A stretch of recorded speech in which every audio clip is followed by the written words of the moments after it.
Assalamualaikum warahmatullahi wabarakatuh. Perkenalkan, saya Intan Fairuza Sumara dengan NIM G0024018 dari kelompok B6. Jadi saya akan melanjutkan laporan saya pada laporan ketiga, yaitu seorang pria 23 tahun mengalami cedera lutut saat bermain futsal. Ia merasakan bunyi kerak dan lututnya terasa tidak stabil. Setelah kejadian, lututnya membengkak dan sulit digerakkan. A. Jelaskan anatomi penyusun artikulasio-genu yang lengkap.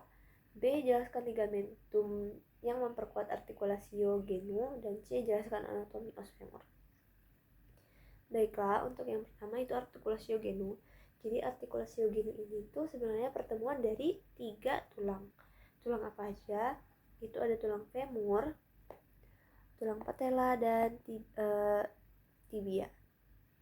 Nah, kemudian dia itu juga merupakan kayak kesatuan dari 3 artikulasio. Artikulasio apa aja sih yang menyusun artikulasio genu ini? Yang pertama itu ada artikulasio femoropatellaris atau pertemuan dari patellar sama femur. Nah, kemudian pada bagian tengah sini itu nantinya bakal ada membran meniscus lateralis. Jadi akan terbentuk 2 persendian lagi, yaitu artikulasio menisco femoralis sama artikulasio menisco tibialis.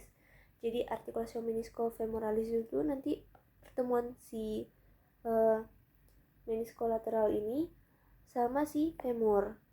Kemudian untuk artikulasio menisco tibialis itu pertemuan dari meniscus lateral dengan tibia gitu. Nah, kemudian ligamentum apa aja sih yang memperkuat si artikulasio genu ini?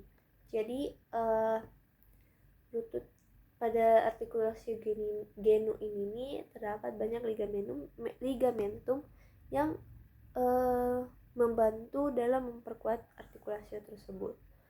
Ada ligamen apa aja? Yang pertama itu ada ligamen patella. Jadi dia itu kayak dari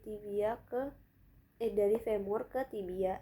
Di sini bakal ada patellanya di tengah. Karena dia itu melewati patella, jadi dia namanya ligamen patella. Kemudian ada ligamen kolateral fibular atau ligamen kolateral yang lateral. Kemudian di sini juga ada ligamen kolateral tibial atau bisa disebut juga sebagai ligamen kolateral medial. Nah, selain itu ada juga beberapa ligamen lain yang bagiannya lebih dalam lagi. Yang pertama itu ada ligamen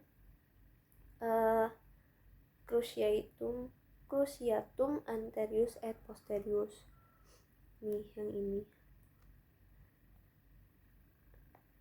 Ini yang anterior. Ini posterior, ini anterior.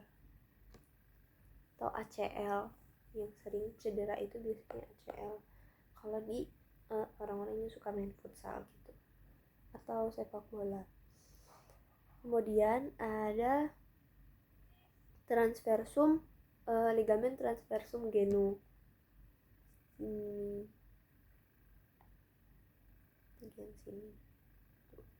Nah, beberapa ligamen tadi itu yang membantu dalam memperkuat artikulasio genu kita. Kemudian kita lanjut ke soal yang C, jelaskan anatomi dari os femur. Jadi os femur itu dibagi jadi 3. Epifisis proksimal atau yang bagian atas ini. Kemudian epifisis corpus diaphysis, itu tengah, itu korpusnya. Kemudian ada juga epifisis distal, bagian bawah. Kita kita mulai dulu dari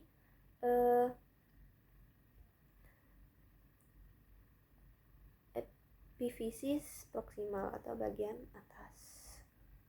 Nah, pada bagian atas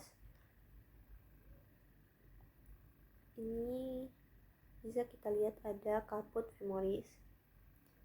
Caput femoris ini. Kemudian biasanya di bawah kaput itu bakal ada kolum femoris, leher gitu. Terus di sini itu bakal ada fossa trochanteria.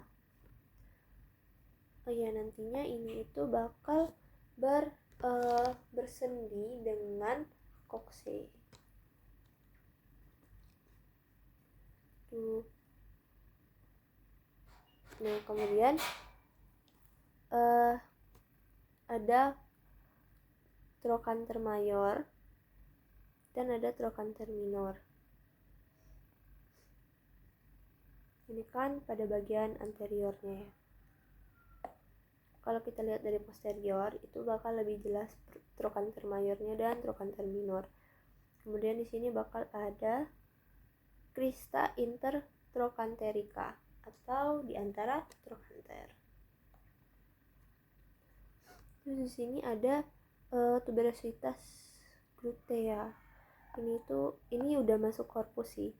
Nah, ini itu bakal jadi tempat pelekatan dari musculus glutea. Udah, kita lanjut aja ke bagian diaphysis atau korpus.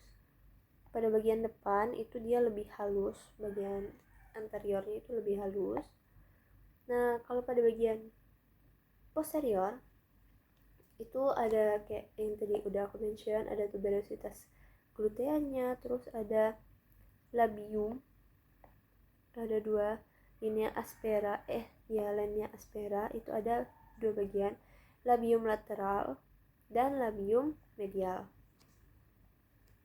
Nah, kemudian linea aspera ini bakal berlanjut lagi ke bawah.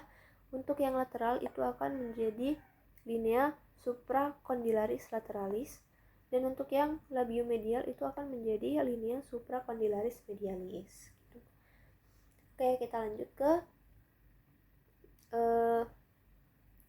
sebelumnya di korpus bagian posterior ini juga ada fascias poplitea. Nah, kita lanjut ke epifisis distalis. Pada bagian anterior itu kita bisa lihat ada tuberculum abductorium, kemudian ada epicondylus lateralis, epicondylus medialis, dan fascias patellaris. Di sini bakal ada patella nantinya, bersendi dengan patella. Kemudian pada bagian posterior itu kita masih bisa lihat ada tuberculum abductor. Kalau tadi kan epicondylus, ini condylusnya, condylus medialis, condylus lateralis. Nah, kemudian pada bagian tengahnya ini akan ada cekungan, yaitu fossa intercondylaris atau di antara condylaris. Mungkin sekian laporan dari saya. Itu tuh. Assalamualaikum warahmatullahi wabarakatuh.